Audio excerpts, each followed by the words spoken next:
soupape ou relève de l'entreprise libérale. Donc cette croissance récente de l'économie sociale et solidaire nous interpelle.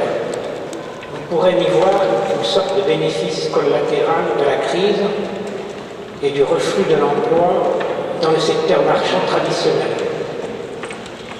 L'ESS remplirait ainsi une fonction de roue de secours, en quelque sorte, de l'entreprise libérale et croîtrait proportionnellement aux dégâts causés par celle-ci que l'État-providence n'a plus les moyens d'accompagner ou d'atténuer. Loin de se confronter à l'économie classique, l'ESS n'en constituerait alors qu'un simple complément qui n'aurait pas la vocation à s'y substituer durablement. A l'inverse, au contraire, nombre d'acteurs de l'ESS, pour nombre d'acteurs, les expériences auxquelles ils participent contiennent en germe un véritable projet de société et une alternative à vocation globale qui pourrait prendre la relève de notre économie libérale. Le milieu associatif a été évoqué tout à l'heure, il n'est pas du tout pour nous dans notre esprit de minimiser ce champ important du secteur non lucratif porté par l'ESS et qui s'exerce sous de multiples formes. Mais notre propos, c'est plutôt de nous interroger sur l'importance de l'ESS dans la production de biens et de services sur les marchés où sont présentées les entreprises classiques de l'économie libérale et qui se trouvent en compétition avec celle-ci. Donc on va débattre autour de trois thèmes. Le premier, que représente l'économie sociale et solidaire dans la compétition économique? Le deuxième, quelle est la limite et le potentiel de son développement? Et enfin, quelles seraient les conditions et les possibilités d'une expansion, voire d'une généralisation de l'ESS? Alors, avant d'échanger entre nous, je vais présenter mes deux voisins de droite. Nicole Alix, vous êtes administratrice de Confrontation Europe et également de Rencontres du Monde. Vous êtes co-auteur de Pour une économie de la confiance en Europe, la contribution de l'économie sociale et solidaire. Et puis aussi, on peut dire par rapport à notre sujet que vous avez été ex-directrice du développement du crédit coopératif. À ma droite également, donc Patrick Vivray, donc philosophe et essayiste, vous avez écrit de nombreux ouvrages. Vous participez et contribuez aussi à de nouvelles initiatives, je voudrais juste en citer deux, je pense qu'il y en a encore beaucoup. Dialogue en humanité et puis également le collectif Roosevelt. Donc à ma gauche, Philippe Frémaux, qui est journaliste, économiste et éditorialiste d'Alternative économique, dont il fut le rédacteur en chef. Il est administrateur de la SCOP Alternative économique. Bon, il a publié plusieurs ouvrages, et tout particulièrement le rapport sur la mission, sur l'évaluation de l'économie sociale et solidaire, qui a été remis en novembre dernier à Benoît Hamon sur la demande de celui-ci. Et puis Blanche Segrestin, qui est professeure à Mines ParisTech, qui a beaucoup travaillé et qui travaille encore sur les capacités d'innovation collective et les modes de gouvernance dans l'entreprise. Elle est co-auteure avec Armand Matchuel d'un ouvrage « Refonder l'entreprise » dont le sous-titre a son importance, réconcilier l'entreprise avec le bien commun et le progrès collectif. Bon, mais il nous importe quand même de situer cette économie sociale et solidaire dans la compétition économique. Et pour commencer, je me tourne vers Philippe Frémaux pour lui demander de nous situer quels sont les secteurs dans lesquels on trouve le plus d'entreprises de l'ESS, comment l'expliquer, quel poids représentent-elles, quel est leur niveau de dynamisme économique et de performance.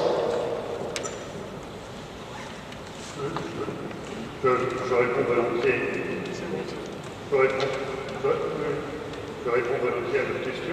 Est-ce que je vois le droit de répondre aux autres? Donc, du coup, je vais répondre très rapidement. En disant, par rapport au discours général qui est... Je vais parler plus près. Et là, c'est bon. Alors, par rapport à l'idée que l'ESS serait une alternative, donc, elle peut être une alternative comme promesse, et on a bien vu à quel point cette promesse pouvait être attendue tout à l'heure, notamment dans l'introduction qui a été faite au tout début de l'après-midi. En revanche, sur le plan de l'observation statistique de l'activité que représente l'ensemble des organisations de l'économie sociale et solidaire, les 2 millions d'emplois qu'ils rassemblent sont en fait concentrés dans des secteurs d'activité très spécifiques. On les trouve dans l'action sociale en général, dans l'éducation, dans la formation, dans la culture, les loisirs, l'éducation populaire, dans le secteur de la banque et des assurances. En gros, vous avez 80% des emplois de l'ESS qui se retrouvent dans des activités qui ne contribuent que pour 20% à l'emploi total. Et inversement, dans ces activités, elles pèsent souvent d'un poids très important. Si bien qu'elle n'est pas vraiment une autre économie au sens qu'on pourrait s'appuyer sur les activités de l'économie sociale et solidaire comme alternative à l'ensemble de l'offre émanant du secteur marchand ou du secteur public, mais elle apparaît un peu plutôt comme une autre économie au sens qu'elle produit des biens et services que le fait les activités marchandes capitalistes ou le secteur public ne produit pas, ou produit insuffisamment, ou produit en complément de ce qu'offre l'économie sociale et solidaire. C'est ce qui fait d'ailleurs qu'à d'autres époques, certains ont pu la désigner sous le nom de tiers secteur. Je pense notamment à Jacques Delors, à Alain Niquetz. Donc voilà ce qu'on peut dire pour répondre à votre question. Donc, en complément, peut-être que je vais demander à Nicole Alix de nous situer aussi si les entreprises de l'ESS se battent à armes égales avec l'économie libérale dans la compétition. Pour le dire autrement, est-ce que les avantages particuliers qu'aurait l'ESS et à contrario seraient-elles pénalisés par rapport, et sous quelle forme seraient-elles pénalisées par rapport à l'économie libérale, une sorte de comparaison.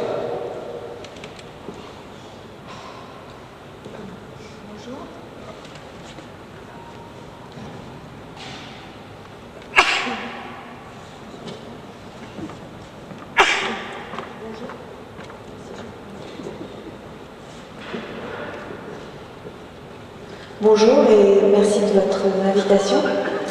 Je vais peut-être juste dire un mot pour compléter ma présentation, dans la mesure où j'ai bien sûr travaillé 12 ans à la banque, mais j'ai aussi travaillé 25 ans dans le milieu associatif, à la fois comme porteuse de recherche et de revendication sur les dimensions particulières que sont ces entreprises associatives qui sont insérées dans des règles de fonctionnement qui ne sont pas uniquement propres à elles, et aussi en tant que direction générale sur un groupe d'établissements pour personnes âgées.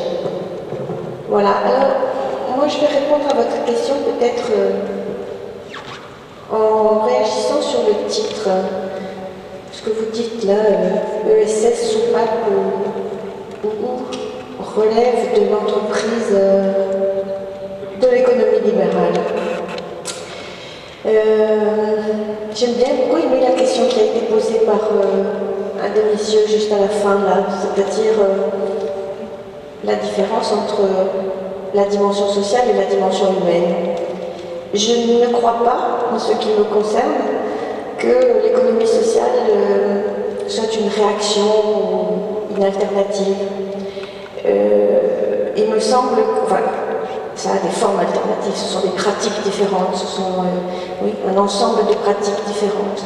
Mais de mon point de vue, ce sont des formes d'organisation et des qui relèvent d'un projet de société Et ce sont des formes qui ont été permanentes, de tout temps de l'organisation humaine, et que ce n'est pas parce que, bien sûr, elles revêtent des formes différentes tout au long de l'histoire, que l'histoire de nos sociétés depuis le 19e siècle relève du capitalisme, que ces formes-là perdent l'essence de ce qui réunit et de ce qui réunit les personnes qui les animent.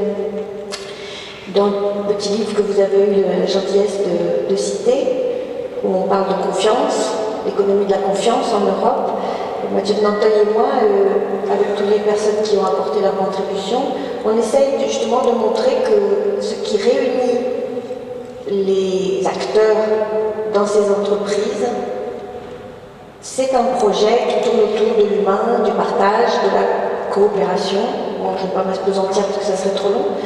Et finalement, c'est un peu contre l'égoïsme, l'appropriation privée. Alors, je ne vais pas être naïve, bien sûr que je peux répondre à vos questions. J'ai écrit un livre en 1984 sur l'application des règles de droit des sociétés aux associations. On m'a posé des questions, est-ce qu'une association peut faire faillite? Ensuite, j'ai écrit un bouquin qui s'appelait l'entreprise associative. J'ai beaucoup travaillé sur le plan européen et maintenant sur le plan mondial pour défendre les particularités de ces entreprises qui sont effectivement insérées dans des systèmes qui ont plutôt tendance à les gommer parce que ces entreprises sans capital, parce que, etc.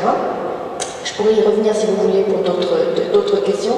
Mais en tout cas, ce qui me paraît absolument essentiel à souligner dans un premier temps, c'est qu'il y a une permanence de ces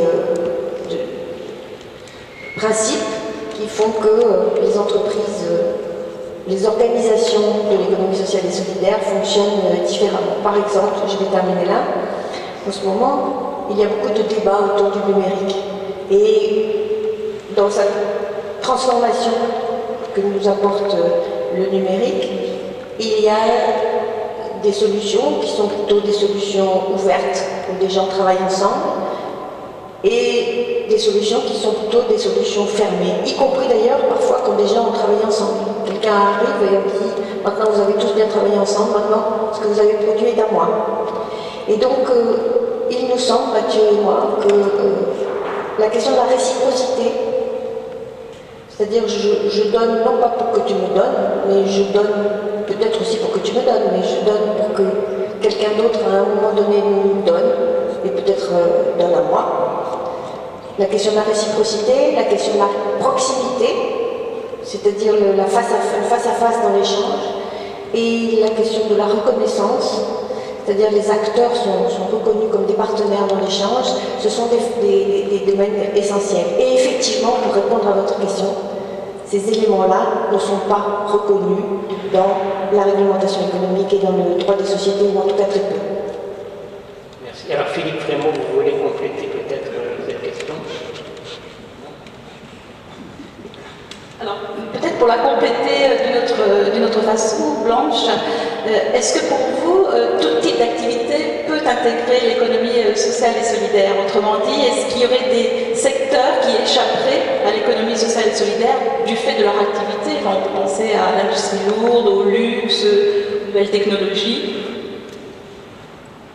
Alors oui, j'imagine qu'effectivement, c'est un sujet sur lequel on est nombreux à pouvoir parler. Je voudrais d'abord préciser que je ne suis pas du tout spécialiste de l'économie sociale et solidaire. En fait, on travaille à l'école des mines avec quelques collègues, notamment Armand Hatchuet, plutôt sur la question de la gouvernance de l'entreprise, avec une question, si vous voulez, qui est venue des travaux sur l'innovation et le management de l'innovation.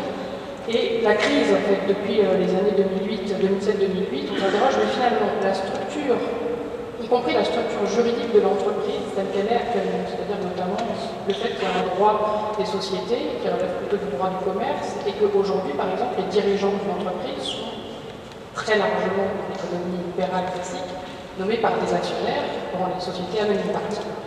Et de ce point de vue-là, vous voyez, s'interroger sur les fondements, quelle est la raison et éventuellement quelle est l'efficacité de ce type de structure. Forcément, quand on travaille sur ces questions-là, le champ de l'économie sociale et solidaire qui représente une alternative originale, atypique, mais en même temps très ancienne, puisque finalement les lois sur les scopes ont été votées en 1867, en même temps que la libéralisation de la société anonyme, c'est intéressant de voir finalement comment des principes alternatifs mettent en défaut, en quelque sorte, y compris les théories très mainstream économiques qui viennent justifier une forme de plus grande efficacité si c'est les actionnaires qui nomment et révoquent les dirigeants. Alors on travaille en fait sur ces questions-là avec un regard donc un petit peu particulier sur les SCOP et les coopératives. Alors le point sur lequel je voudrais insister, c'est notamment est-ce que la forme démocratique qui est prise par les coopératives est une forme pertinente? Est-ce qu'effectivement elle est généralisable? Et pourquoi elle ne se généralise pas éventuellement? Pourquoi est-ce que ce droit de vote, est-ce qu'il est compatible ou pas avec l'activité économique et toutes les activités économiques? Qu'il le soit, manifestement, tous les exemples qu'on a vus tout à l'heure le démontrent, me semble-t-il, et contredisent les grandes théories économiques classiques. Maintenant, est-ce que c'est valable pour toutes les formes d'activité économique? Et en fait, j'aurais envie de poser plutôt la question différemment, c'est-à-dire, est-ce qu'il n'y a pas d'autres formes démocratiques qui seraient aussi envisageables pour des activités économiques, et notamment pour des activités économiques que je qualifierais d'innovantes. Avec Armand, on parle volontiers de, vous voyez, quand on veut organiser une activité économique dans l'inconnu, quand on veut créer quelque chose que l'on désire à plusieurs, on a parlé de projet tout à l'heure, quelque chose qu'on chercherait à construire, une aspiration commune, mais pour lesquelles on n'a pas les moyens individuellement ni collectivement, et donc on reconnaît qu'on s'organise à plusieurs pour créer quelque chose. En fait, dans ce type de situation, il nous semble que le modèle démocratique classique n'est pas forcément le plus pertinent. Alors, je vais juste essayer de prendre un exemple pour vous expliquer. Vous voyez, le modèle classique des SCOP, notamment, c'est de dire, il vient notamment des professions, hein, des activités professionnelles où les individus peuvent être autonomes, acquérir par exemple des moyens de production en commun et les exploiter ensemble, mais avec une grande autonomie au travail, et donc justement une contestation aussi du phénomène de la subordination dont il a été question tout à l'heure. Or, si on se pose la question, vous voyez, cette autonomie au travail, et le fait de dire, étant membre d'une SCOP, je peux avoir un droit de décision et un droit à la gestion, à la direction de l'entreprise, c'est très intéressant. Mais si on fait l'hypothèse que justement, on peut être membre, mais constater que individuellement ou collectivement, ce n'est pas parce qu'on a un droit de participer à la gestion qu'on sait participer à la gestion. Et le problème est plutôt de savoir, quand on veut faire quelque activité qui reste inédite et à inventer, est-ce que le problème est de savoir est-ce que j'ai le droit de décider, est-ce que j'ai le droit de diriger, ou est-ce qu'il n'est pas plutôt, est-ce qu'en participant, je ne renonce pas moi-même à décider individuellement, mais je confie effectivement le choix, l'invention de la stratégie commune à l'un ou quelques-uns d'entre nous, que j'accepte de rentrer dans une stratégie qui m'est proposée pour ouvrir un chemin nouveau. De ce point de vue-là, vous voyez, on peut considérer qu'on pourrait reconnaître une autre légitimité à la forme de la subordination en disant que c'est parce que j'adhère à un projet collectif. Je suis membre, non pas parce que j'ai un droit de décider, mais parce que je renonce à une forme de décision individuelle, que je participe à un projet collectif.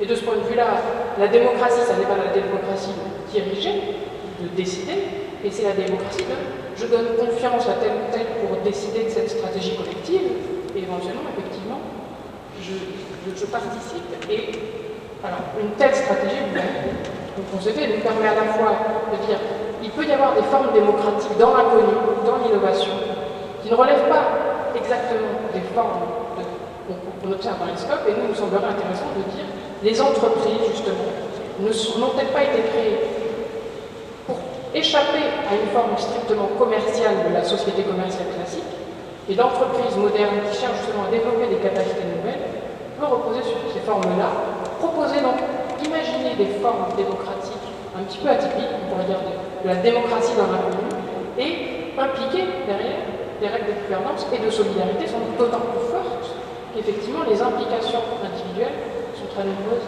et très engageantes.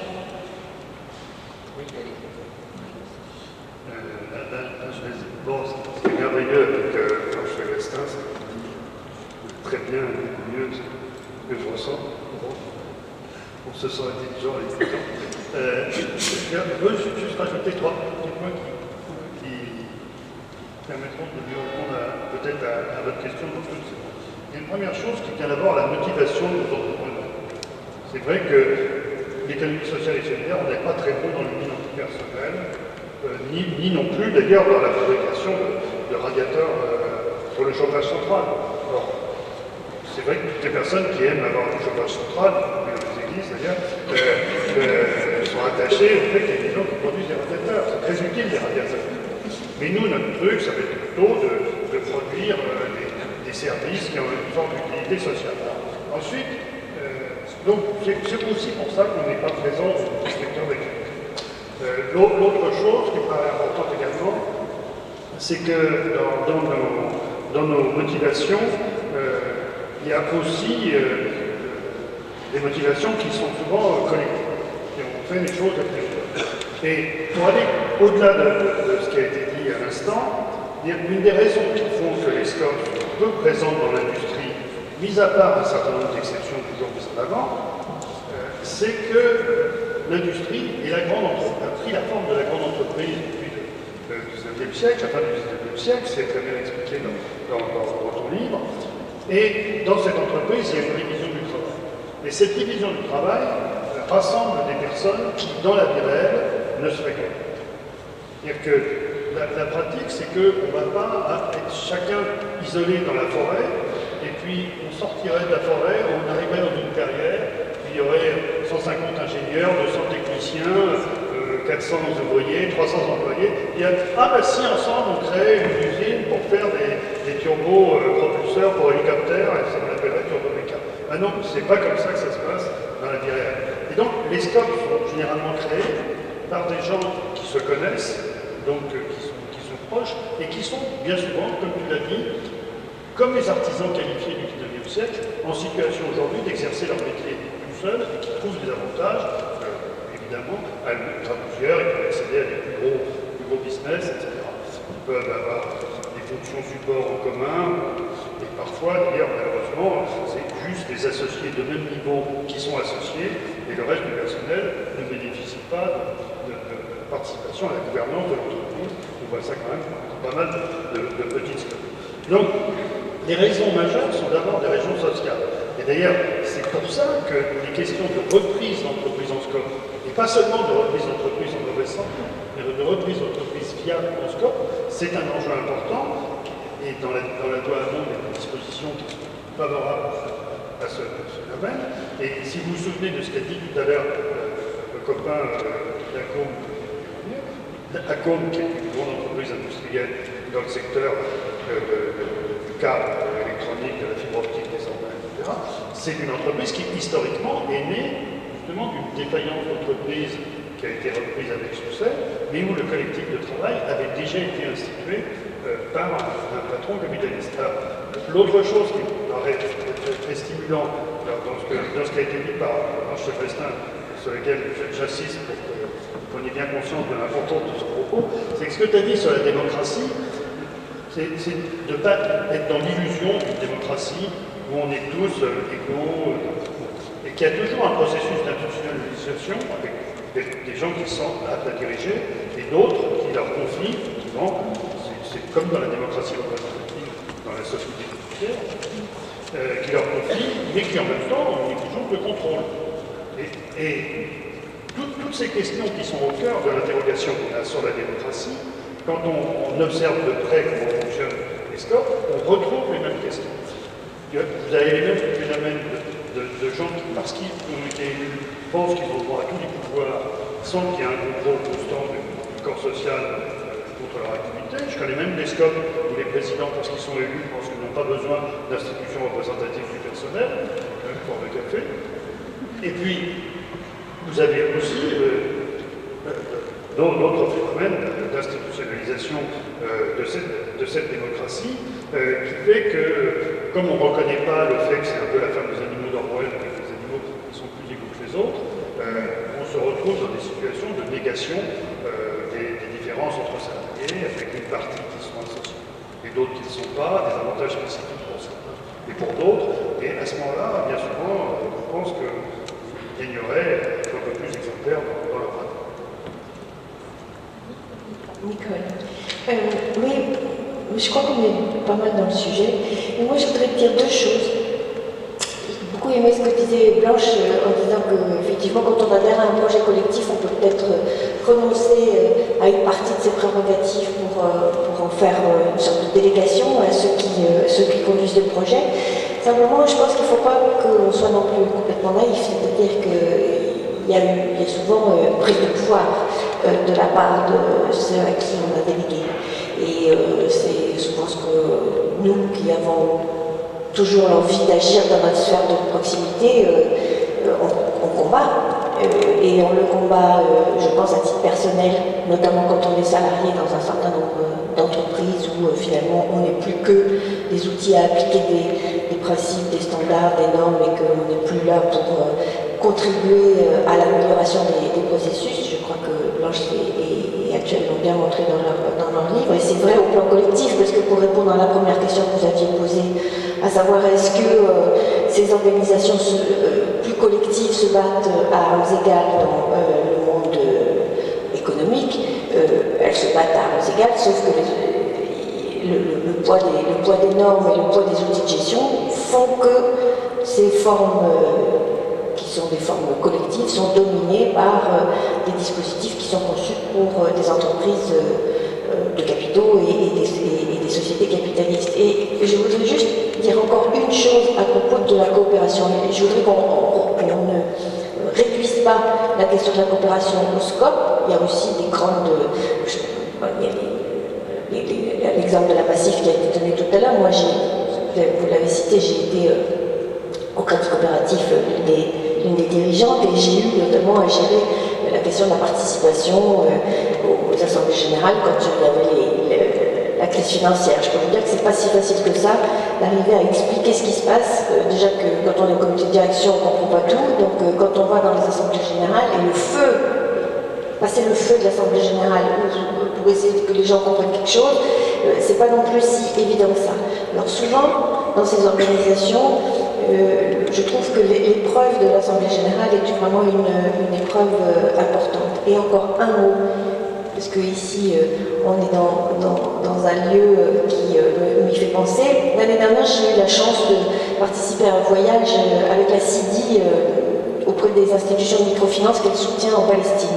Et il y avait beaucoup de militants du CCFD qui étaient là. J'étais un peu, moi, la seule de mon acabit, et ils voulaient tous savoir qu'est-ce que ça faisait comme chose intéressante pour ces personnes qui avaient créé des emplois, qui avaient créé leurs entreprises, qu'est-ce que ça leur faisait, quelle était la bonne utilisation qu'ils faisaient de salaire, et combien de personnes ils nourrissaient avec ça, etc. Je me disais, mais pourquoi vous leur posez des questions comme ça? Enfin, il me semble que toute personne accédant à une autonomie économique, évidemment, a un bienfait.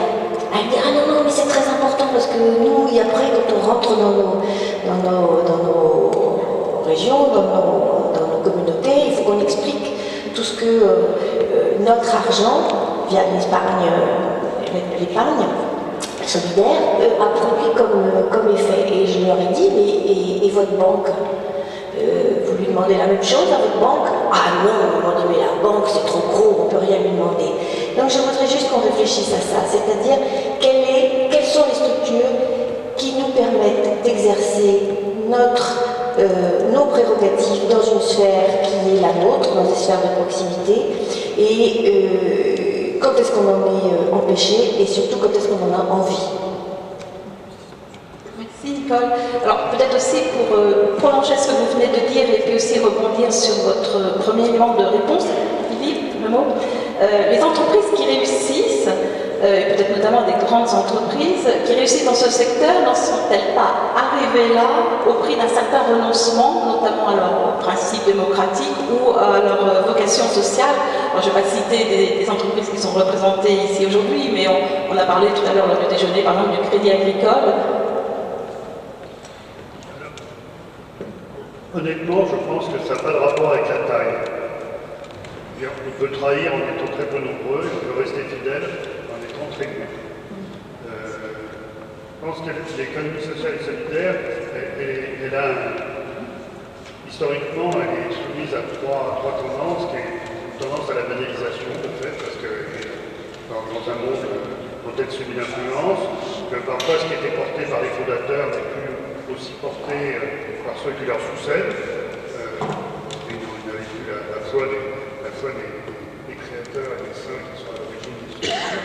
Donc parfois on a des bureaucrates qui, eux, sont tentés par d'autres aventures.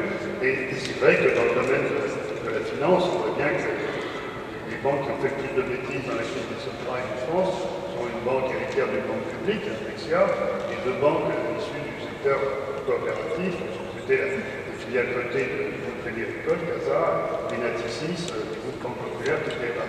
Donc, c'est pas la peine d'en dire plus. Mais dans d'autres domaines, je pense par exemple dans le domaine agricole, on voit très bien que la coopération agricole a pu jouer un rôle essentiel dans la modernisation de l'agriculture française. On ne peut pas caricaturer du tout ce qu'était la coopération agricole. Il y a encore de très belles coopératives agricoles qui valorisent le travail des paysans avec une gestion vraiment démocratique. Et puis à côté de ça, on voit bien qu'il y a toute une partie de la coopération agricole qui est un élément d'un modèle productiviste, très utilisateur de produits phytosanitaires, et qui est plutôt un obstacle aujourd'hui à ce que devrait être une nouvelle modernisation de l'agriculture française pour répondre aux défis alimentaires et écologiques auxquels on est confronté aujourd'hui. Donc il y a cet aspect de modernisation. Il y a un autre aspect qui est un aspect d'instrumentalisation qu'on trouve plutôt dans le secteur associatif quand il perd son autonomie stratégique, qu'elle devient simple sous-traitance, et dit tout à l'heure, sous-traitance de l'action sociale de l'État. C'est pas une question de taille au niveau de subvention. Une grosse association comme l'AFNAR, qui n'a pas pu venir, mais quelqu'un de l'AFNAR, mais une grosse association de l'AFNAR, son ancienne présidente, c'était Mme Nicole Maestrachi, ça doit être subventionné entièrement sur fonds publics. Quand Nicole Maestrachi donne son avis sur la façon dont on va lutter contre l'exclusion, je peux vous dire qu'elle n'est pas instrumentalisée par le gouvernement, quel qu'il soit. Donc vous avez des associations qui conservent une parole très forte, une vraie autonomie, qui concourent à co-construire les politiques publiques, et qui donc portent la voix de la société civile sur ce terrain. Il y en a d'autres où c'est pas le cas. Donc il y a ce risque d'instrumentalisation. Et puis, historiquement, on a souvent été récupéré. Mais finalement, récupérer, c'est peut-être parfois quand on gagne. Il n'y aurait pas eu la sécurité sociale s'il n'y avait pas eu des sociétés de secours mutuels. On n'aurait pas eu la sécurité sociale s'il n'y avait pas eu des sociétés de secours mutuels qui étaient apparues au début de la première moitié du 19e siècle. Bon, aujourd'hui, l'agriculture biologique, les énergies renouvelables sont récupérées par des grands groupes, mais c'est souvent des initiatives qui, à l'origine, ont été portées par des acteurs qui étaient des acteurs qui se reconnaissent dans les valeurs de l'économie sociale et solidaire. Donc, finalement, cette récupération, c'est aussi notre contribution à la transformation de la société. Et puis, la quatrième dimension, c'est qu'il y a une dimension d'innovation constante, et donc on a sans doute des structures qui se banalisent, mais on a aussi constamment de nouvelles innovations qui naissent. On en a vu un certain nombre d'exemples ce matin, pas seulement dans l'insertion par l'activité économique, et certaines d'entre elles peuvent atteindre une taille importante en restant fidèles à leurs valeurs. De ce point de vue-là, je pense que la massive, je ne suis pas là pour faire de la publicité pour la massive, bien que ce soit un annonceur important pour Alternatives économiques, donc, comme dit le proverbe arabe, le chien ne mord pas la main qui le nourrit. Mais je veux dire, si on accepte généreusement la publicité que fait la massive de Nicolas, c'est que, notamment, c'est aussi une structure qui, en dépit de sa taille, ça a été bien expliqué tout à l'heure, a su conserver une démocratie organisée, mais qui donne une vraie parole aux représentants de ces sociétaires. Et d'ailleurs, notre directeur administratif et financier est administrateur massif, comme nous, on est en collège social, et on voit bien les discussions auxquelles il est confronté sont des vraies discussions stratégiques, même si la massif, comme toute compagnie d'assurance, subit les effets du monde dans lequel elle vit, ce qui lui impose de segmenter ses offres, faire des choses qui ne sont pas forcément des choses qu'elle souhaiterait, mais qui reflètent de fait les conditions de la concurrence sur un marché difficile, qui est le marché de l'assurance des risques et de l'assurance de personnes aujourd'hui. Bon, maintenant je voudrais m'adresser à Patrick Villeray, qui est silencieux jusqu'à maintenant. Oui. Simplement, bon, bien entendu, il lui appartient de réagir sur tel ou tel point qu'on aurait déjà évoqué, mais ce qui nous préoccupe aussi, et c'est ce qu'on disait dans l'introduction, cette économie sociale et solidaire, peut-elle se développer, jusqu'où peut-elle se développer? Est-il souhaitable qu'elle se développe davantage, et vers quoi, et quelles en seraient les conditions pour accroître ses parts de marché et pour pénétrer plus avant dans l'économie libérale. Est-ce que c'est illusoire ou pas, et quelles en seraient un début des conditions à remplir? Alors, il me semble que la première condition, c'est de résister à la novlangue, hein, comme le disait George Orwell, qui nous fait confondre des mots forts et qui ne correspondent pas à la réalité. Par exemple, vous parlez d'économie libérale, on a pris l'habitude de mettre sous un même ensemble capitalisme, économie de marché et libéralisme. C'est totalement discutable. Vous avez des formes extrêmement fortes de capitalisme autoritaire. La Chine en est un exemple dramatique. Les Chicago Boys de Milton Friedman ont utilisé la dictature de Pinochet pour développer leur approche. Donc vous avez très souvent non seulement un antilibéralisme politique, Hayek disait qu'entre une dictature qui promet un marché économique et puis une démocratie préférait encore une dictature, bon, donc vous avez un antilibéralisme politique, un antilibéralisme culturel, et même souvent, sur le plan strictement économique, dès que les modalités de domination et de puissance sont mises en cause, on ne parle plus de libéralisme. C'est un authentique libéral, Maurice Allais, qui parlait de chienlit laissez-fairiste. Bon, donc il faut arrêter de faire cadeau de ce terme de libéral au capitalisme. Même la confusion établie entre capitalisme et économie de marché est tout à fait discutable. C'est Fernand Braudel qui montrait sur la longue période que capitalisme et marché finissaient par être contradictoires, même si leur origine historique est commune. Le capitalisme, il est dans une logique de puissance, là où les vrais marchés sont dans des logiques d'échange.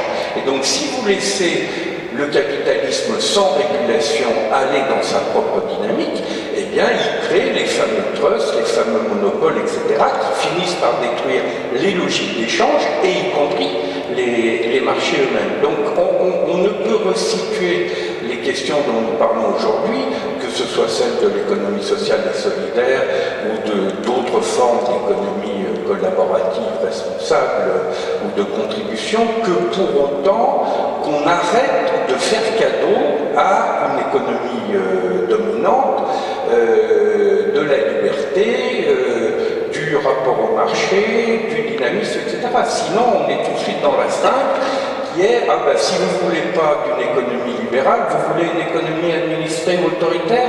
Ah ben, si vous ne voulez pas d'une économie de marché, est-ce que vous voulez une économie bureaucratique? Alors, une fois qu'on est dans cette seringue-là, évidemment, on est incapable de montrer que d'autres voies sont possibles. Donc ça, je crois que c'est très important à poser pour ensuite avancer dans votre question, qui est qu'à ce moment-là, nous sommes dans une situation où il est devenu absolument impératif de sortir des formes irresponsables de l'économie dominante.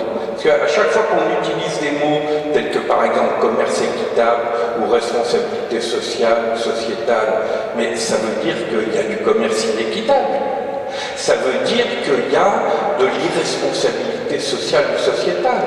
Ça veut dire, quand on parle de développement soutenable, qu'il y a un développement insoutenable. Et aujourd'hui, on est dans une économie dominante qui est massivement insoutenable sur le plan social, sur le plan écologique et même sur le plan démocratique. Sur le plan social, vous avez vu la dernière statistique donnée par Oxfam, 85 personnes ont l'équivalent des revenus de 3 milliards d'êtres humains, 3 milliards et demi d'êtres humains. Déjà en 1990, le rapport mondial sur le développement humain avait mis en évidence que 225 personnes avaient l'équivalent des revenus de 2 milliards et demi d'êtres humains. Bon, c'était déjà totalement insensé. Bon, aujourd'hui, on est dans une forme économique qui crée un apartheid social mondial si nous la laissons se développer. On est dans une forme économique qui est irresponsable sur le plan écologique. Tous les grands problèmes écologiques auxquels nous sommes confrontés, la question du dérèglement climatique, la question de la biodiversité, la question de la pollution de l'air, on est servi en ce moment, etc., montrent que nous avons des formes économiques qui sont irresponsables et insoutenables.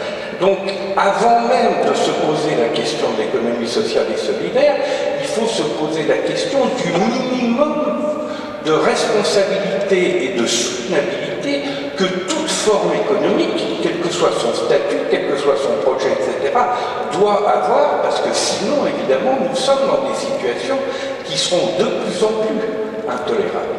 Alors, à l'intérieur de ce champ global de ce qu'on peut appeler une économie responsable par rapport à des formes économiques irresponsables, on a effectivement la question de ce qui représente l'économie sociale et solidaire. Moi, personnellement, je plaide pour que cette forme-là, elle assume une posture qui soit beaucoup plus dynamique et anticipatrice que sectorielle et défensive.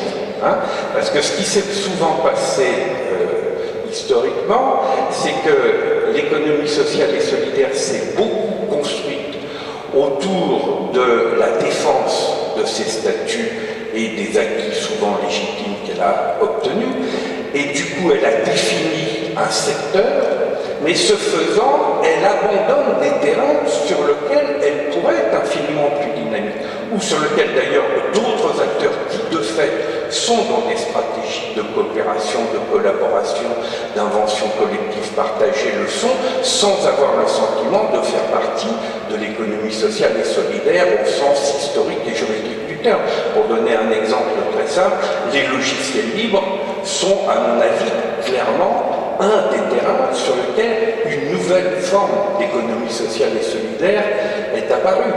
L'écologie appelle des formes collaboratives, aussi bien entre les êtres humains que de sortir des rapports de prédation et de guerre dans les rapports à la nature.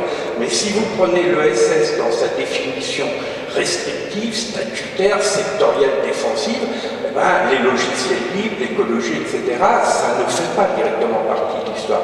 Donc il me semble très important que cette économie sociale et solidaire réassume pleinement l'ambition de son projet, et ça suppose à la fois une capacité dynamique du point de vue de la marche vers l'économie responsable, mais ça veut dire aussi une auto-réforme permanente de cette économie sociale et solidaire.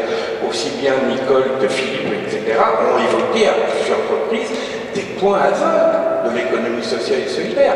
On ne peut pas dire que la coopération agricole ait compris le tournant de la responsabilité écologique. On ne peut pas dire que la coopération bancaire ait clairement anticipé la faillite de l'insoutenabilité du modèle de la financiarisation économique. Et très souvent, moi, quand j'entends les publicités qui viennent des entreprises d'économie sociale et solidaire, j'aurais envie de dire « chiche la pub ».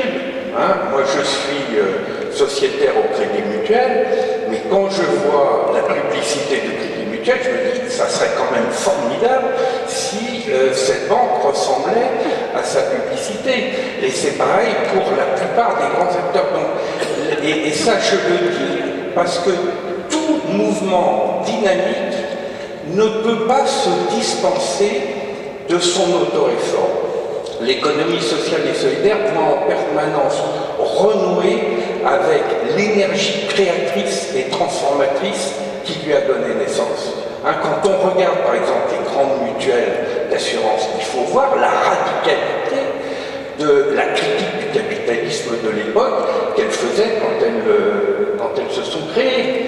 Eh bien, nous avons besoin, et là il y a une façon de relier les différentes familles dont on parle, hein, ce qu'on appelle l'économie sociale au sens historique du terme, avec les grandes familles mutuelles, coopératives et associatives, l'économie solidaire telle qu'elle s'est constituée plus à partir des années 80, ce qu'on appelle aujourd'hui l'entrepreneuriat social, les économies collaboratives qui viennent du constat que la plupart des biens et des services dont on est propriétaire sont en réalité sous-utilisés et qu'on peut développer une véritable économie de partage. Et si on prend ces éléments dans une perspective dynamique, on comprend bien qu'il y a une alliance dynamique entre la puissance et la mémoire de l'économie sociale historique, la radicalité de l'économie solidaire, la créativité de l'entrepreneuriat social, mais inversement, s'il n'y a pas ce processus d'autoréforme, au lieu d'avoir ce cocktail positif, on se retrouve avec un cocktail négatif qui est celui de la bureaucratie de l'économie sociale, de la marginalité de l'économie solidaire et du manque de transformation du capitalisme, du social business. Donc ce mouvement intérieur d'autoréforme est à mon avis la condition pour avancer dans la perspective dynamique que vous évoquiez.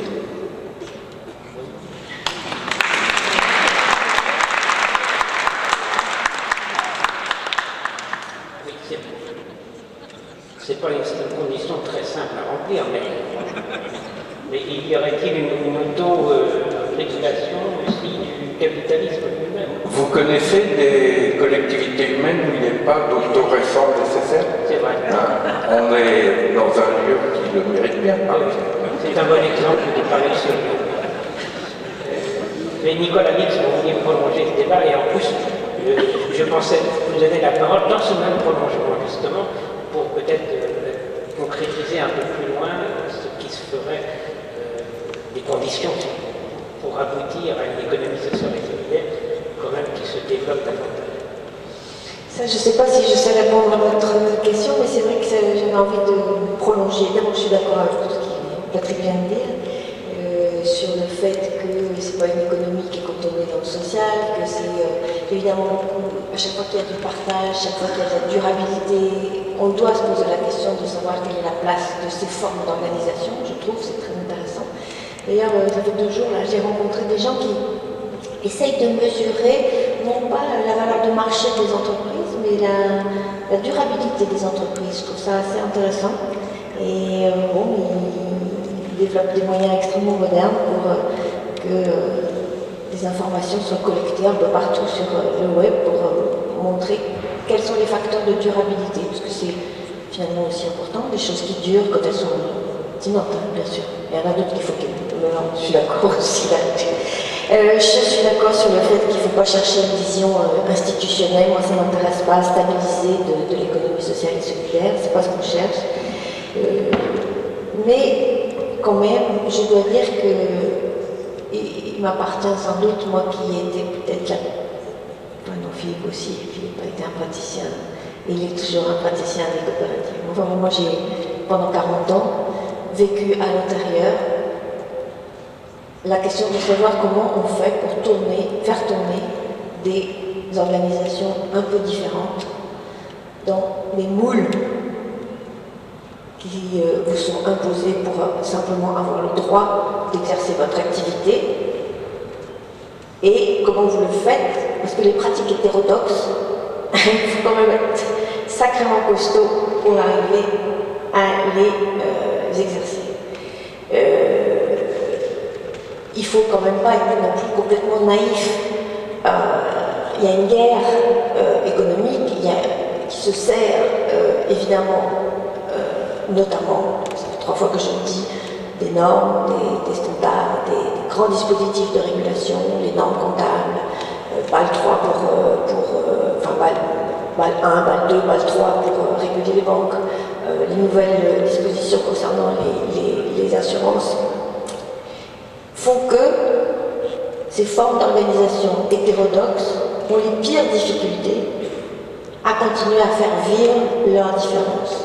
Et donc je ne voudrais pas qu'on croie que c'est si facile que ça, de faire en sorte que la réglementation bancaire ne soit pas la réglementation bancaire, la réglementation des assurances ne soit pas la réglementation des assurances, et que quand vous êtes à l'hôpital, vous n'êtes pas obligé d'expliquer comment vous faites tourner la boutique, et que vous n'êtes pas obligé de faire les reportings quand vous impose, parce que c'est toujours la régulation externe qui vous pousse à oublier ou à minorer les dispositifs que vous aviez construits en interne, à supposer qu'ils étaient construits. Enfin, bon, quand ils ont été construits en interne, pour justement arriver à identifier les spécificités, les faire vivre, les poursuivre, et je ne dis pas pendant 6 mois, Crédit Coopératif par exemple, il a 120 ans, bon, comment vous faites pour faire tourner une banque différente pendant 120 ans et qu'au bout de 120 ans, il y ait toujours des gens qui se disent « mince, ça vaut le coup de faire ce truc-là ». Eh bien, c'est extrêmement difficile. Donc, quelqu'un comme Pierre-Yves Gomez, par exemple, il montre que le mimétisme, il est tellement puissant. L'autre jour, j'ai entendu un des grands patrons de la régulation comptable dire « vous savez, c'est terrible parce que mes collaborateurs m'ont dit à quoi ça sert d'aller contre le modèle dominant, on a mieux à faire. On a mieux à faire que d'aller devant le modèle dominant. Et il dit, je suis presque seul au monde. Et donc, ne soyons pas naïfs. Et je pense que ce reproche qu'on fait à l'économie sociale et solidaire de camper sur des positions un peu institutionnelles, touche pas à mes statuts, fais pas ceci, fais pas cela. Ok. Il faut aussi qu'on se dise qu'il y a des raisons pour ça, c'est-à-dire qu'il y a une pression à la déconstruction en permanence et une concurrence qui est extrêmement vive.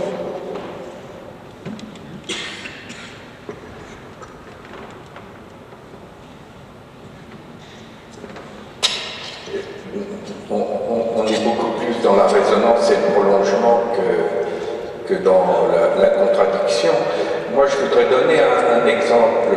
Lors des États généraux de l'économie sociale et solidaire qui se sont tenus il y a 2 ans à peu près, on a été plusieurs à proposer une dynamique qu'on a appelée le trépied du rêve, c'est-à-dire le rapport entre le R de la résistance, le V de la vision transformatrice et le E de l'expérimentation anticipatrice, et la nécessité de tenir les 3 éléments simultanément.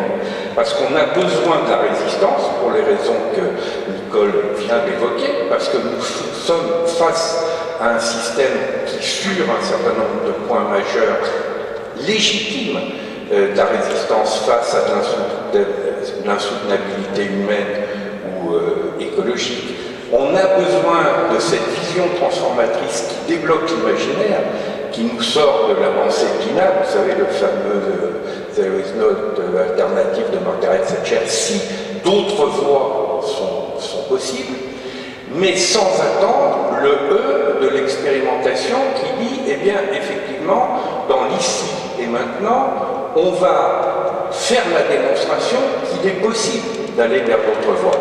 Tout à l'heure, Philippe en a donné un exemple historique qui est patent, l'histoire du mouvement ouvrier de l'économie sociale. Il y avait à la fois la résistance contre ce qu'il y avait d'inhumain dans le capitalisme industriel du 19e siècle, il suffit de repenser à Zola et à Germinal, donc ça c'est la résistance. Il y avait la vision transformatrice. Imaginons qu'un jour un système de sécurité sociale globale soit possible. Ça, c'était une vision qui paraissait totalement utopique. Et sans attendre, expérimentation, les caisses de secours mutuels, les caisses du travail, etc., etc. Cette dynamique-là, il faut tenir les 3 éléments ensemble. Parce que si vous avez une résistance, mais qui n'a pas de vision, et qui ne s'incarne pas dans une expérimentation, il y a un moment où la résistance, elle tourne à la révolte désespérée. Si vous n'avez que de la vision, même si vous vous levez tous les matins en disant un autre monde est possible, il y a un moment où c'est comme l'horizon qui se déplace au fur et à mesure que vous avancez. Et si vous n'avez que de l'expérimentation, découplé de la logique de résistance et découplé de la logique de transformation, et là c'est plutôt, à mon avis, le problème de l'économie sociale et solidaire actuelle, cette expérimentation, aussi créative soit-elle, il y a un moment où elle finit par se contenter de limiter la casse du système dominant, ou elle peut être instrumentée par le système. Moi je donne souvent l'exemple du microcrédit. Le microcrédit, à l'origine, quand vous regardez la façon dont Younous l'a posé, c'était une résistance en acte contre les dysfonctionnements de ce qu'on peut appeler le macrocrédit. Il faut voir la sévérité de Younous à l'égard du système bancaire officiel. Donc il y avait la part de résistance et il y avait la part de vision transformatrice. Mais à partir du moment où on a découplé le microcrédit et de la résistance et de la vision transformatrice, eh bien on en fait une espèce de microcrédit pour les pauvres, les banques se déresponsabilisent de leurs responsabilités à l'égard des populations les plus modestes. Et c'est comme ça que vous pouvez, moi, ce que j'appelle le nouveau trafic d'indulgence. Vous avez les mêmes banques qui refusent de faire du microcrédit aux plus pauvres, mais qui vous expliquent dans des plaquettes magnifiques et avec des comités éthiques à la clé qu'elles sont en partenariat avec la banque et elles s'exonèrent à cet égard de leurs responsabilités. Donc maintenir ensemble le rapport à la résistance créatrice, à l'expérimentation anticipatrice et à la vision transformatrice, ça me paraît, du point de vue des stratégies, un moyen dynamique d'avancer collectivement. Merci. Alors justement, est-ce qu'il n'y a pas aussi une autre réponse, à contrario, Blanche?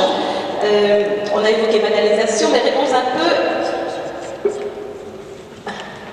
Peut-on imaginer des entreprises, alors moi j'avais écrit dit classique, je vais reprendre vos mots, des entreprises du secteur dominant ou irresponsable, se transformer en entreprises économiques et sociales? C'est-à-dire peut-être en adoptant une gouvernance beaucoup plus démocratique, en orientant peut-être ces activités vers le bien commun. Est-ce que pour vous, c'est possible? Possible, je ne sais pas, je suis tout à fait d'accord avec les propos de Patrick Vibret, c'est-à-dire que je pense qu'il faut toujours allier une forme de vision et notamment une forme de théorie, c'est-à-dire des modèles qui justifient éventuellement des expérimentations, mais effectivement avec des pratiques derrière qui puissent enrayer sur une dynamique sociale particulière. Alors, en fait, il y a une question qui me semble effectivement au centre de tout ça, c'est est-ce que l'économie sociale et solidaire peut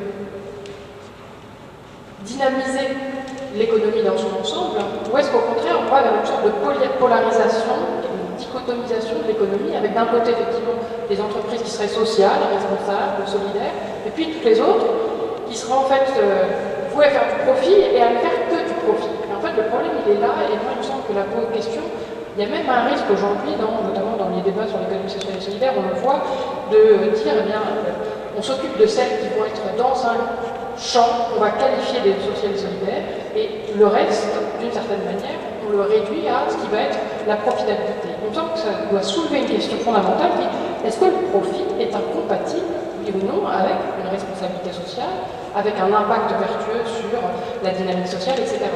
Si on fait cette hypothèse, ça veut dire qu'on renonce par exemple à le fait qu'une économie effectivement positive, elle doit permettre de créer des emplois, de former des gens, de créer une croissance de qualité, à créer aussi des innovations, de nouvelles mobilités, et justement, il me semble que la question, fondamentalement, il faut se poser la question: pourquoi est-ce que le profit, y a-t-il ce préjugé d'un profit incompatible avec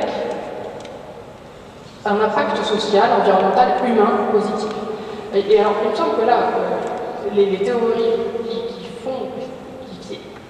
expriment en fait une incompatibilité sont parfaitement fondées. Si je peux me permettre, hein, ce serait trop long d'y rentrer, mais par exemple, justement, Patrick Vibret citait Friedman, l'idée que, en fait, on a justement opposé en disant les actionnaires mettent de l'argent dans une société anonyme pour faire de l'argent s'ils voulaient faire autre chose, et s'ils voulaient, par exemple, entretenir une dynamique sociale ou environnementale, ils s'adresseraient à des associations ou autre chose. Il me semble que justement, c'est faire l'hypothèse qu'une organisation économique ne peut pas avoir plusieurs buts, et ce qui est dramatique, et ce qui a des effets négatifs. Et aujourd'hui, on s'aperçoit, pour aller un cran plus loin, que le problème, c'est que le droit est asymétrique, et en ayant justement autorisé les sociétés anonymes à focaliser exclusivement sur du profit au détriment des autres facteurs, c'est ça que ça pose problème. Alors nous, on a une proposition avec Armand Schell, on peut imaginer plein de systèmes, mais une proposition simple. Simplement pour restituer le fait qu'une dynamique économique, elle peut avoir un objectif, elle peut être lucrative, parmi d'autres objectifs, on peut ne pas il n'est pas forcément nécessaire de renoncer au profit pour avoir une pratique vertueuse. Et l'enjeu, c'est juste de restituer le fait que l'objet social pour lequel se constitue une entreprise, ça n'est pas nécessairement exclusivement le profit. Le simple fait, et ça on a été inspiré par les innovations juridiques dans d'autres pays, notamment aux États-Unis, imaginons qu'on propose la création d'un statut, un statut nouveau, parallèle par exemple au statut de l'ESS classique, qui consiste juste à dire les associés d'une société classique s'engagent sur le fait que leur objet social soit étendu, c'est-à-dire qu'ils n'acceptent pas que l'objet social de leur société soit réduit à l'objet du contrat de société, parce que l'objet du contrat de société, effectivement, en droit, c'est partager les bénéfices et les pertes. Et si on dit que non, l'objet pour lequel on constitue une entreprise, ça peut être par exemple développer des technologies non polluantes pour l'agriculture, ça peut être inventer un nouveau système de mobilité, ça peut être insertion, etc. À ce moment-là, ça doit être au cœur de la mission que l'on donne à l'équipe dirigeante, au cœur des modalités d'évaluation et aussi au cœur de l'engagement de toutes les personnes qui participent. Ce type de proposition, vous voyez, de dire proposons un statut qui permette de ne pas opposer systématiquement l'économie mainstream, justement, qui serait lucrative mais qui n'aurait comme fonction exclusivement la profitabilité et les autres, nous semble être justement un moyen de tisser des ponts, jeter des ponts entre l'économie sociale et solidaire pleine de bonne propriété, mais qui ne doit pas larguer, si j'ose dire, le reste.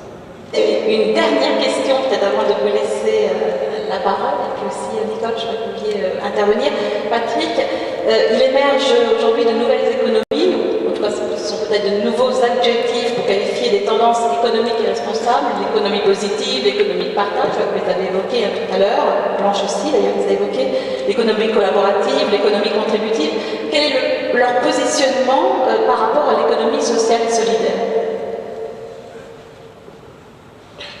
Alors, effectivement, il faut distinguer des qualificatifs et des mouvements, hein, parce qu'on pourrait continuer la liste, l'économie circulaire, l'économie de fonctionnalité, tout ceci participe de logiques qui vont dans le sens d'une plus grande responsabilité, d'une plus grande capacité d'activité bénéfique, et en ce sens-là, l'ESS va y trouver des alliés naturels. Philippe vient de faire référence à l'instant à la nécessité aussi que l'ESS ait des alliances dynamiques. Et en même temps, il faut distinguer ces qualificatifs du repérage de mouvements réels, hein, par exemple le mouvement autour de l'économie collaborative qui est né dans la consommation collaborative, c'est à mon avis un mouvement réel. Il y a beaucoup de jeunes qui, notamment grâce à l'utilisation des réseaux sociaux, ont repéré qu'il y avait là de nouvelles formes de consommation collaborative. Et puis vous avez aussi de la com. Je veux dire, quand Jacques Attali a lancé l'économie positive et qu'il a été y compris repompé directement, comme c'est souvent son habitude, un certain nombre de travaux, de propositions, à commencer par celles qui sont dans l'économie collaborative, simplement pour pouvoir dire qu'il est le pape de l'économie positive. Moi, j'appelle pas ça une logique dynamique, j'appelle ça de la com, et c'est très important de ne pas se laisser intimider par les opérations de communication dans cette perspective. Et je rajouterai un mot qui est lié justement à la question de la contribution, puisque vous évoquez le terme d'économie contributive. C'est que il me semble que dans le nouveau type de pacte social à construire, l'un des éléments clés, c'est effectivement la distinction entre la nature des contributions, qui peuvent être faites aussi bien par des personnes que par des groupes humains, et à ce moment-là, il y a une cohérence entre contribution, activité bénéfique, et puis la nature des postures qui peuvent être dangereuses ou destructrices. Ça veut dire qu'un élément assez simple et connu, qui sont les fameux bonus-malus, au lieu d'être traité marginalement, devrait, à mon avis, être considéré comme des éléments fondamentaux, tant du pacte social que du pacte économique de base. Et ça permettrait à ce moment-là, y compris, ça rejoint les choses qu'évoquait Philippe tout à l'heure, de dire, quand on est en présence d'une activité contributrice, on va l'inciter notamment par la fiscalité, et quand on est en présence d'une activité nuisible, on va la désinciter, et quand son degré de nuisance est trop important, à ce moment-là, ce n'est pas simplement de la désincitation, il faut assumer le fait que la loi puisse dire attention, là, le danger est tel qu'on est dans l'ordre de l'impossible. l'interdiction et pas simplement de la désincitation. Et donc ça permettrait d'utiliser des éléments qui sont déjà présents dans notre réalité et sur lesquels des acteurs d'économie sociale et solidaire sont fortement présents. On citait par exemple les mutuelles d'assurance, et de dire, eh bien, des systèmes de type bonus-malus, mettons-les en ligne avec la perspective de qu'est-ce qui est bénéfique, qu'est-ce qui est source de nuisances et de pertes, et reconstruisons les éléments d'impact économique et social autour de ces idées, qu'est-ce qui est contributif et qu'est-ce qui est destructeur. Merci. Bon, on va quand même vous ouvrir un minimum de questions. Alors, je me retourne vers Jean-François, puisque est-ce que tu as eu la réponse à tes questions ou est-ce que pas vraiment? C'est le moment de... on peut prolonger, je crois, parce que j'ai entendu quand même des mots qui me font plaisir. Parler en termes de reconnaissance, pas simplement en termes de profitabilité, parler en termes de réciprocité, de proximité, moi ça m'intéresse beaucoup parce qu'il y a quand même une vision de l'homme derrière. Donc moi j'aurais presque un peu envie de mettre les pieds dans le plat tout de suite, en disant désolé, mais qui est actuellement celui qui va contre les forces dominantes? C'est un peu l'homme en blanc quand même, c'est un peu le pape François en ce moment, parce que dans les grandes voies mondiales. Alors, la question que j'ai un peu à vous poser, c'est un peu direct, c'est un peu brut de décoffrage, pardon, pas prendre de préalable, mais quand vous avez situé beaucoup l'importance des forces sociales, des forces associatives, des forces politiques, quel est le rôle que vous entendez, qui pourrait être aussi celui des forces un peu spirituelles, disons ça comme ça?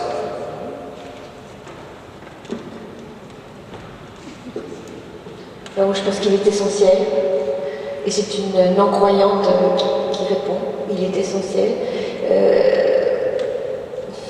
Il y a des éléments qui ont pris un peu forme. Il y a la déclaration de la Comessée de janvier 2012, c'est ça, qui m'a fait même terminer un papier que j'ai présenté, je ne sais plus quand, autour de réciprocité,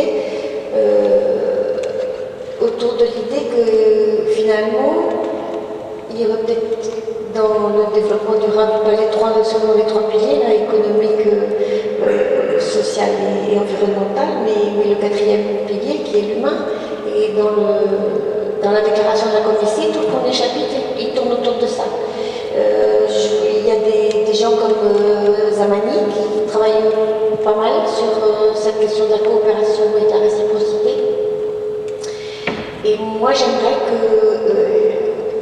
je peux dire vous, sortir du bois, parce que pour moi il y a des choses qui ne sont pas claires, je l'ai dit d'ailleurs à des gens, mais peut-être plus à Bruxelles, autour de gratuité, bénévolat, dons.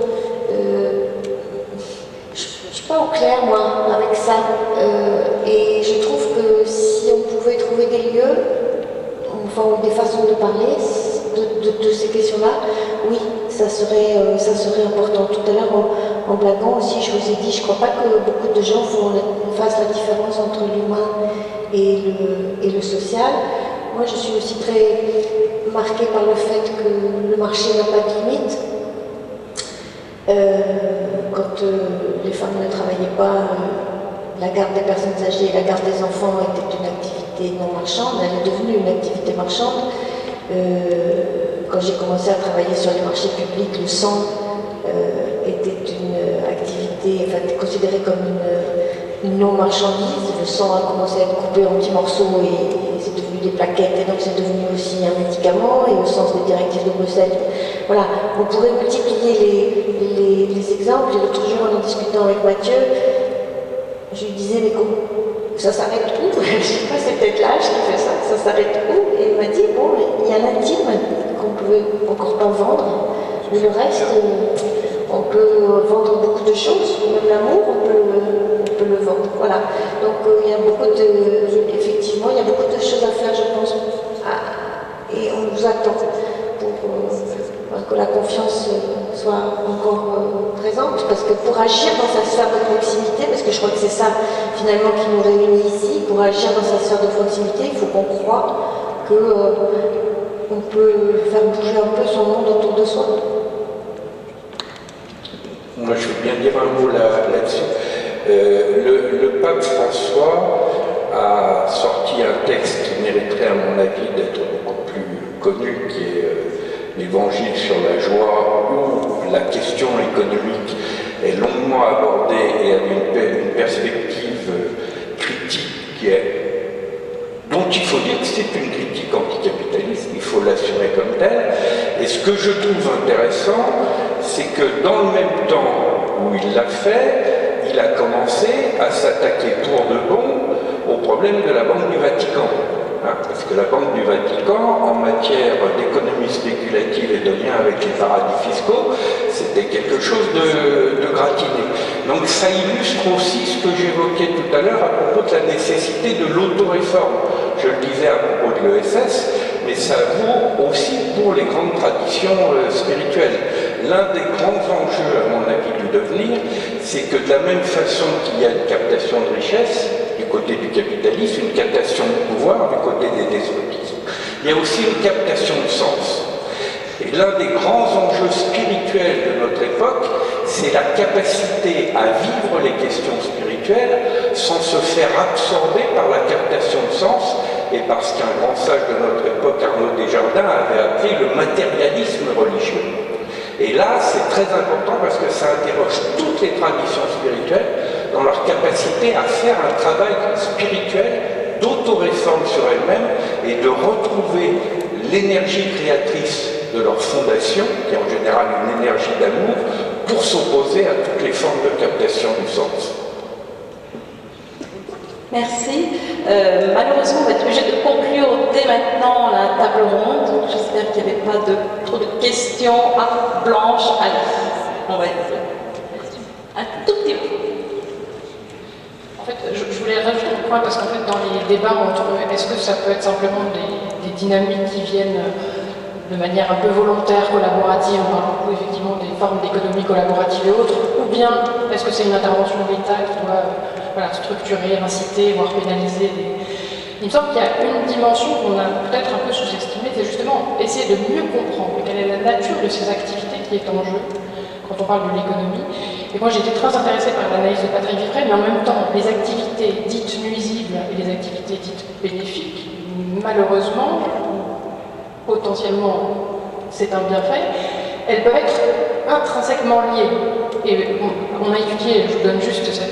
Moi, il me semble qu'il y a des règles qui justement devraient venir de la simple compréhension des implications d'une activité collective, et notamment des règles de solidarité qui nous semblent devoir s'imposer à partir du moment où on reconnaît qu'une activité va avoir des effets à la fois, dès lors qu'on a une activité notamment inconnue, positive et négative, bénéfique et négative.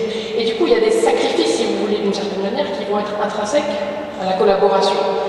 Donc, s'impose dans ces conditions-là une règle de solidarité, et c'est sans doute des règles qu'il nous faut réinsérer aujourd'hui, qui viennent, non pas, mais qui reviennent de la compréhension des dynamiques collectives, plutôt que d'une institution soit étatique. Vous voyez, en fait, ce serait de dire qu'il y a une régulation qui pourrait venir de l'activité économique elle-même et de sa compréhension, plutôt que de simplement un volontariat d'un côté ou une régulation étatique de l'autre. Bien prolonger le débat avec toi une autre fois, parce que j'ai compris. Donc merci à vous quatre. Bravo.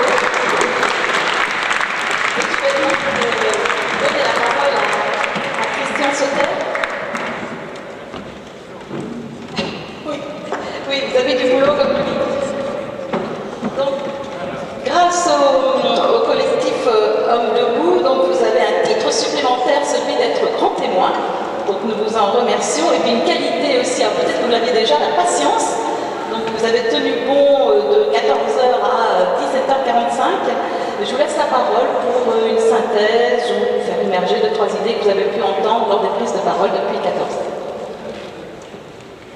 Bonjour, je voudrais d'abord dire que comme je le crois chacune et chacun d'entre vous, j'ai passé un excellent après-midi. Et le point de départ qui m'a attiré vers vous, c'était l'économie sociale et solidaire, progrès pour l'homme, progrès pour l'économie, avec des points d'interrogation.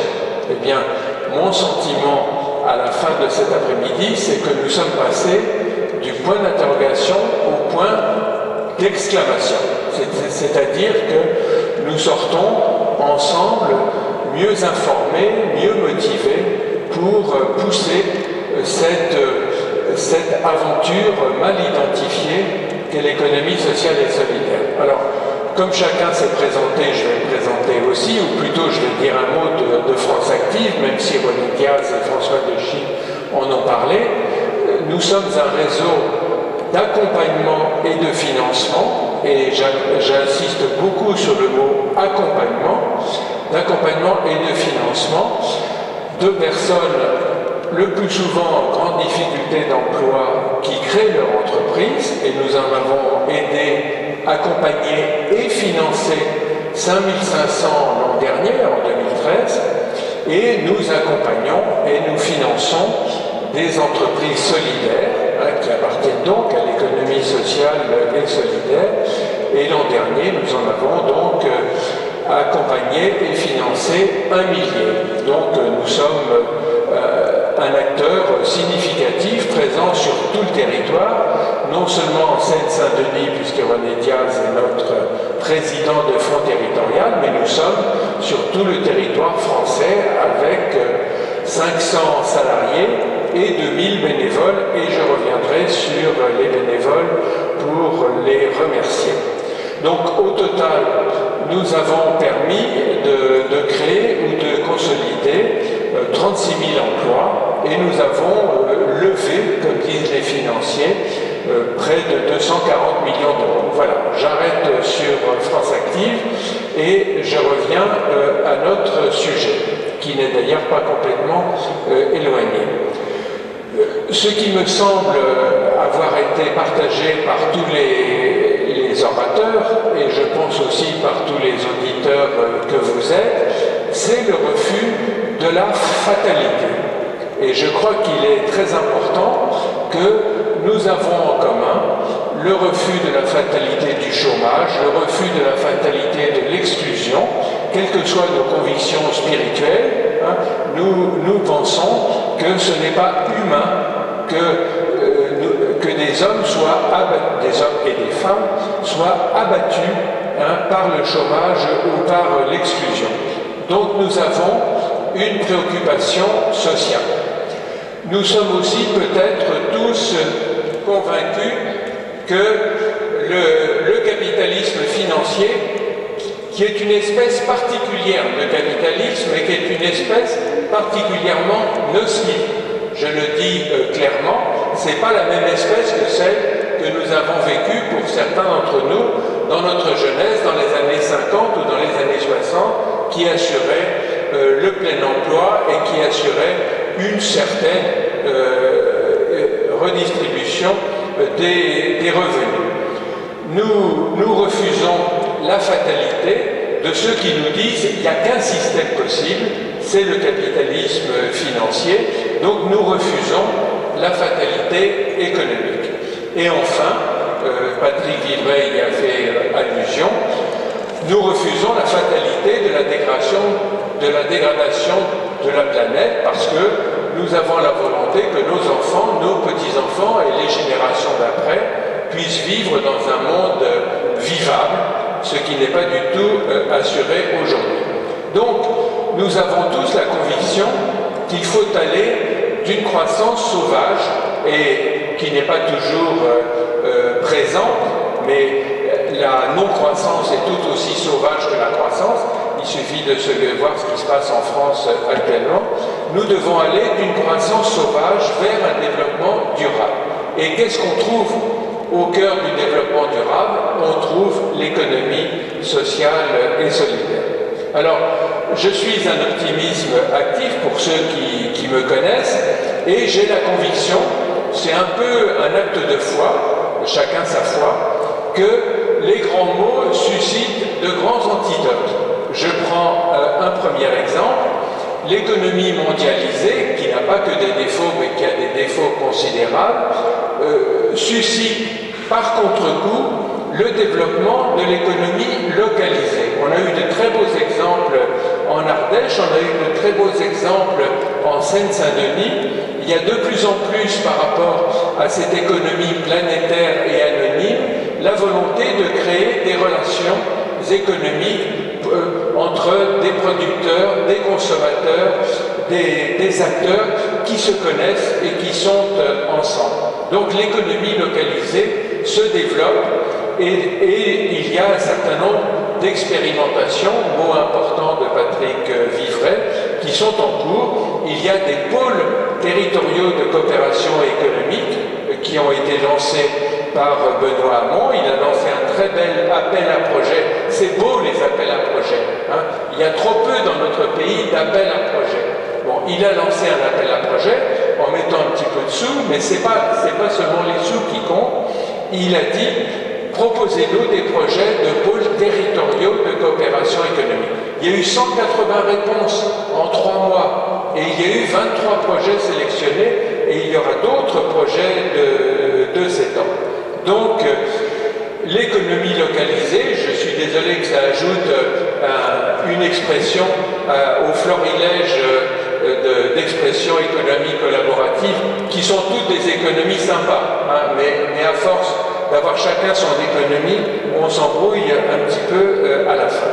Donc l'économie localisée est en train de se développer. Bon, nous avons aussi le développement d'un individualisme forcené qui commence à l'école. Hein. Tous nos gosses et nos petits-enfants, c'est t'es combien dans ta classe? Bon, c'est à qui écrabouille le gosse voisin, ce qui est vraiment absolument insupportable. Eh bien, et ça continue sur le marché du travail pour avoir de l'emploi, et ça continue dans les entreprises classiques, capitalistes, où on cherche à tirer de chacun le maximum en faisant jouer l'esprit de compétition vis-à-vis des collègues. Eh bien, à cet individualisme forcené, on voit se développer une coopération affirmée dont on a eu de très très beaux exemples tout à l'heure. Bon. On est en train, avec l'économie sociale et solidaire, de passer du sport individuel au sport collectif. On reste dans le sport. Hein. L'économie, c'est pas tranquille. Hein. Il y a toujours, j'y reviendrai, des éléments de compétition, mais au lieu de se battre les uns contre les autres, on se bat en équipe, et je l'espère de façon moins brutale, contre d'autres. Et puis troisièmement, ce fameux capitalisme financier. Il faut bien voir, c'est quelque chose de concret. C'est qu'un chef d'entreprise qui ne dégage pas une rentabilité des capitaux qui lui sont confiés de 15%, on le vire. Bon. Donc, les dirigeants d'entreprise sont actuellement achetés par un système d'actionnariat, sont achetés à des rémunérations qui sont absolument fabuleuses pour essayer de capter le maximum de valeur, de rentabilité, et pas la valeur au sens de Patrick Vivray, la valeur marchande et monétaire. Eh bien, l'économie sociale et solidaire est un antidote parce que c'est une économie soit à but non lucratif, soit à but à lucrativité limitée. L'homme passe avant le profit. Et je dois dire, on a eu des discussions extrêmement sympas sur le fait est-ce qu'on peut concilier le profit, etc. Il y a des moments où, entre la thèse et l'antithèse, il n'y a pas forcément une synthèse. Je pense qu'il y a un antagonisme profond entre une logique économique qui dit la rentabilité avant tout et une logique qui dit l'humanité avant tout. Donc, on peut chercher des synthèses, mais il y a quand même à la base un rapport de force. On n'a pas assez parlé cet après-midi, peut-être c'est en raison des lieux, on n'a pas assez parlé de rapport de force. Hein. Nous vivons dans une économie, dans une société qui sont très dures et qui sont de plus en plus dures. Bon. Donc on peut avoir des propos iréniques, sympas, paisibles, mais le monde est dur et avec la crise, et notamment depuis 2008, il est de plus en plus dur pour de plus en plus nombreux de nos concitoyens, et pas seulement de nos concitoyens, des habitants du monde. Donc, lucrativité limitée, ça veut dire quoi? Ça veut dire que dans les entreprises de l'économie sociale et solidaire, et je vous rappelle qu'on en accompagne et on en finance 1 millier chaque année. On est dans l'économie, hein, on est dans l'économie marchande, donc on est dans la concurrence. Et ce que Patrick a dit sur le fait que l'économie capitaliste, l'économie de marché, c'était pas la même chose, il a raison. On peut être dans l'économie non lucrative de marché, mais on est dans la concurrence, même si on est dans la petite enfance ou si on est dans l'aide aux personnes âgées. Donc, il faut arriver, et c'est ça le mystère de l'économie sociale et solidaire, à concilier la proximité, proximité c'est économie locale, la proximité, la solidarité, parce que c'est la valeur cardinale sur laquelle tout repose, et l'efficacité, parce que malgré tout, l'argent est rare, l'argent est cher, et même s'il y a des dispositifs comme France Active et comme d'autres, eh bien, il faut utiliser cette ressource rare du mieux possible. Alors, qu'est-ce que je peux dire pour l'avenir, hein? Ce que je peux dire pour l'avenir, c'est que nous sommes sur un terrain très mouvant. Hein? C'est très le Mont-Saint-Michel, entre la marée basse et la marée haute. Hein? Il y a, entre l'économie capitaliste et l'économie sociale et solidaire, il y a des relations de séduction, car Philippe Frémaux l'a dit avec justesse, il y a des entreprises de l'économie sociale et solidaire qui sont quand même assez proches, hein, d'économie capitaliste classique, hein, dans leur comportement, dans leurs décisions, mais ça n'est pas la totalité. Il y a des relations de séduction, il y a aussi des contradictions. D'un côté, des entreprises capitalistes, et je dis bravo, ont des fondations qui investissent, alors c'est un peu pour la bonne conscience, un peu pour la communication, mais pourquoi pas pour de bonnes motivations. Il ne faut pas non plus diaboliser, surtout ici, tel ou tel acteur de la vie économique française ou mondiale. Donc il y a des relations de coopération, mais il y a aussi des frictions. Bon. Pour ceux d'entre vous qui sont dans des associations, vous savez que les collectivités locales recourent de plus en plus à des appels d'offres pour déléguer des services publics à des associations, et ces appels d'offres mettent à égalité de concurrence des associations qui emploient souvent des personnes en plus grande difficulté et qui n'ont pas forcément l'efficacité optimale, et des entreprises capitalistes qui veulent faire du profit et qui parfois même cassent les prix pour prendre le marché. Donc l'avenir de l'économie sociale et solidaire n'est pas entièrement tracé. Et la conclusion que je voudrais tirer dans cette conclusion d'ensemble, c'est que chacune et chacun d'entre vous a un rôle à jouer. Hein. Je crois que c'est extrêmement important que vous n'ayez pas le sentiment d'être les spectateurs de grands jeux du cirque où il y a d'un côté le lion capitaliste et puis un gladiateur qui est d'ailleurs pas très bien armé, qui s'appellerait l'économie sociale et solidaire. Chacun d'entre vous peut agir pour mettre plus de solidarité, plus d'efficacité, plus de proximité dans l'économie sociale et solidaire. Je vous donne des exemples. Vous pouvez consommer économie sociale et solidaire. On a fait, je crois que c'est Philippe Frémaux qui l'a fait, on a fait allusion aux AMAP. Hein. François Dechy a expliqué comment, dans son entreprise Le Baluchon, vous pouviez indirectement consommer des produits bio qui étaient fabriqués dans la région Île-de-France, ou alentour. Donc, vous pouvez consommer social et solidaire, vous pouvez épargner social et solidaire. Et il y a un certain nombre de banques coopératives qui vous proposent des livrets dans lesquels on vous garantit que vous récupérez votre argent, ce qui est déjà sympa, hein, parce que souvent l'économie sociale et solidaire, la philanthropie anglo-saxonne repose sur le don, hein, et pas sur le prêt. Ce qu'on vous demande simplement, c'est de sacrifier un tout petit peu de vos intérêts, hein, donc du revenu de votre épargne, pour que ce soit canalisé vers des entreprises sociales et solidaires de proximité. Et nous, à France Active, et nous ne sommes pas les seuls, Alternatives économiques qui poussent aussi, nous poussons à des circuits courts, c'est-à-dire que l'épargne de la Seine-Saint-Denis s'investissent dans des entreprises solidaires de la Seine-Saint-Denis. Que vous puissiez, c'est très important ce contact humain, que vous puissiez voir où va votre argent, que votre argent n'aide pas une entreprise, que votre argent aide des femmes et des hommes qui sont en train d'essayer de s'en sortir. Donc, vous pouvez consommer solidaire, vous pouvez épargner solidaire, vous pouvez donner de votre temps. Et je voudrais terminer par une apologie du bénévolat, ce qui veut dire bien vouloir, Patrick, là. Vous avez surtout les soixantenaires craquants, en pleine forme, il y en a un ou deux dans cette salle, ou peut-être un grand nombre, vous pouvez donner de votre temps, vous pouvez donner de votre expérience.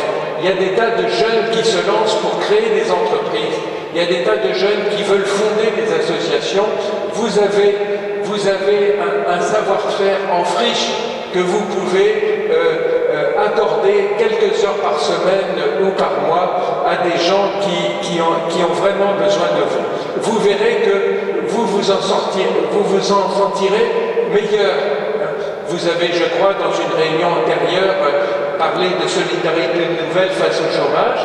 Eh bien, lorsqu'on donne un coup de main à une personne qui cherche du travail, et si on lui donne un coup de main, elle a beaucoup plus de chances de trouver du travail.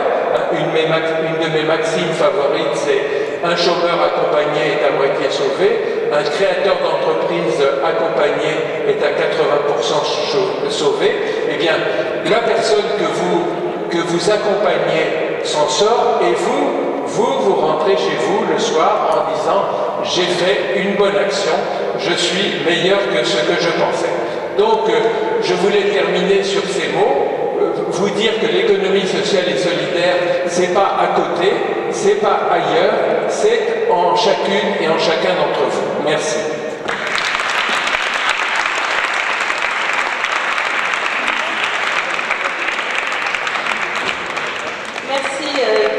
De votre synthèse et de votre éclairage sur l'économie sociale et solidaire et qui nous donne des perspectives auxquelles on peut contribuer. On a bien entendu le message.